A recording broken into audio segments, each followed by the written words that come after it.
A fault in one of the main generators at the St. Vincent and the Grenadines Electricity Services Vinlec Kinehall location was identified as the cause behind the nationwide power outage shortly after midnight last night. At approximately 12 a.m., Vinlec's entire electrical system was shut down, and according to the company's chief executive officer, Tony Myers, all other machines immediately came to a halt. The Vinlec CEO apologizes profusely to all its customers. I wish to use this opportunity to apologize to all customers, all Vinlec customers, and the public in general for an outage that occurred last night on our electrical system.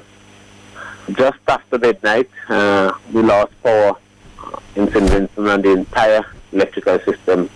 That is all customers in St. Vincent who are out of electricity. This outage was as a result of a fault that developed on one of our generating units at Kinehall, our largest generating unit at Kinehall. A fault developed on that unit. The unit went out, that is, it lose power, and we had a cascading situation, and eventually all our machines shut down and the system was completely out. Myers, however, assured customers that last evening's incident will not be a recurring issue. First time since October 2013 that such an incident occurred. Following the outage, we started restoring power at about 1 a.m. That is our first set of customers start receiving power at about 1 a.m. And all customers on our network were back on the network by 3 a.m. Again, this is not usual. Normally we will have power back on. We have our customers back on a lot quicker. But in the process of re-establishing power, we experienced some difficulties. We are conscious and aware that electricity is important to all our customers at all times, whether it's 1 p.m. in the day or 1 a.m. in the morning. And besides the fact that persons use power all the time, we are conscious that the absence of electricity can create a security issue, especially during the night. So we apologize to our customers, and we know that we sincerely regret this incident. This country's Prime Minister, Dr. Rav Gansav, says the threat of the sargassum seaweed is very real. Dr. Gansav says the seaweed currently surrounding the islands of St. Vincent and the Grenadines continue to cause serious damage to the economy of this country. The Prime Minister adds that the sargassums are also harming marine life, reducing specifically the population of turtles and certain species of fish. Dr. Gansav says the government is therefore grateful to be receiving assistance from the United States and Cuba to address the problem, which is causing real damage to our economies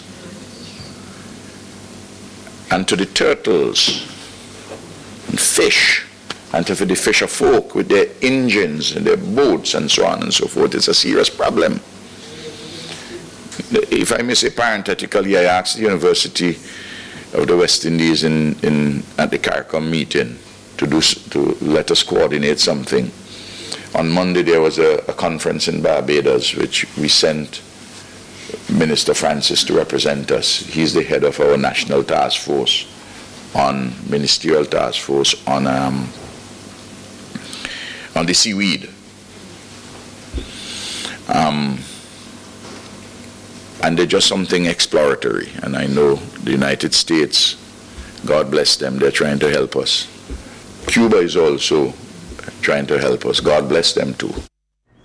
Chairman of the New Democratic Party, Dr. Linton Lewis, is calling for fair play during the voter registration process leading up to the next general elections.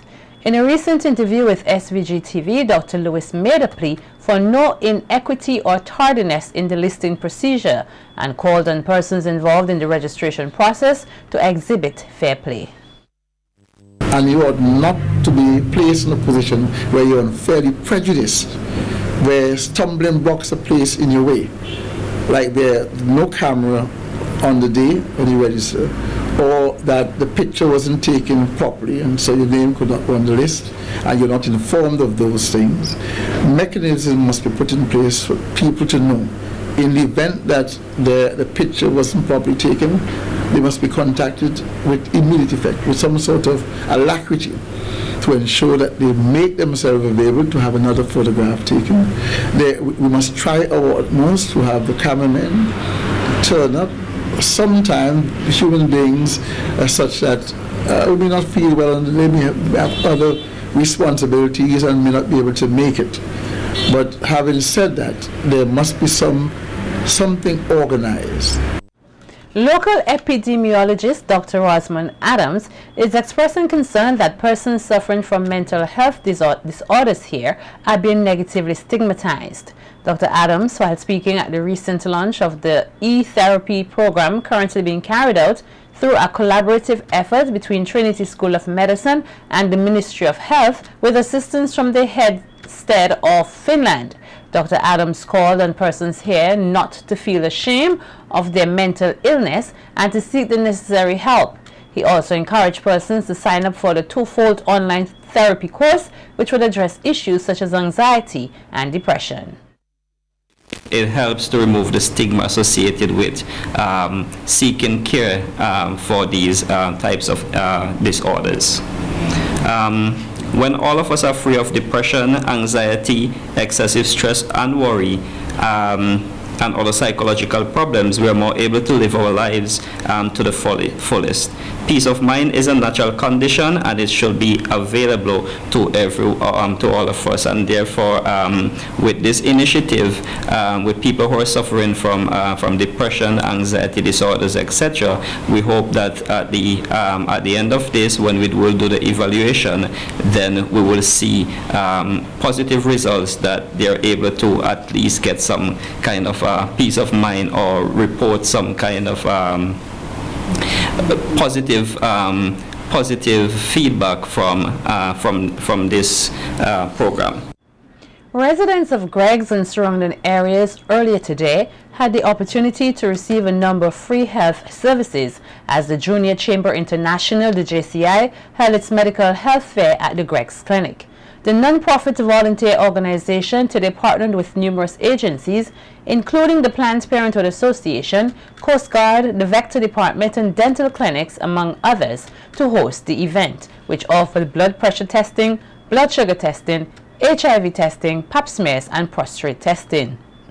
JCI's President Mandisia Stevens and Vice President Chevron Lewis say they are pleased with the number of persons who participated in the health fair and explained that the JCI will continue to reach out to the communities here that are in need.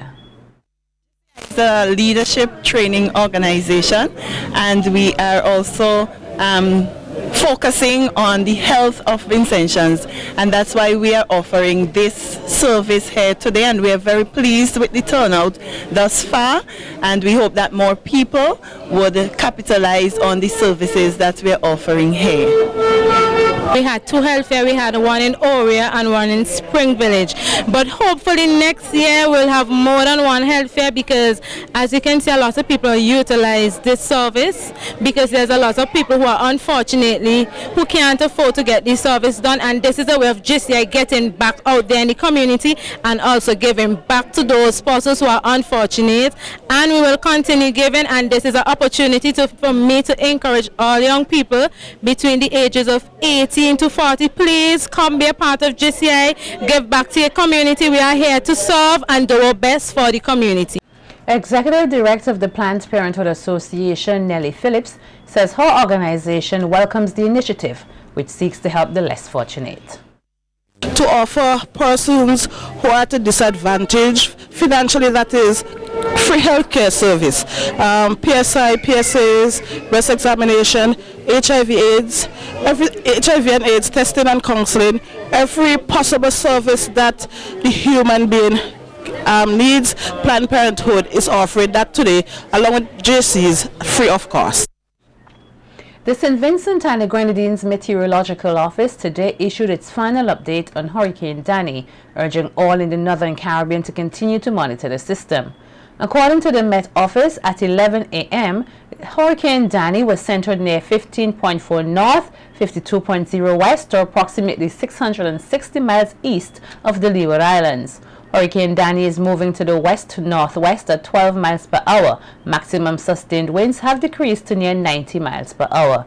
Additional weakening is forecasted during the next 48 hours. Tropical storm watches have now been issued for portions of the Leeward Islands. This is the final update being issued by St. Vincent and the Grenadines Met Office on Hurricane Dany. The local Met Office is also reminding residents that we are in the peak months of the Atlantic hurricane season, and it is very important to be prepared.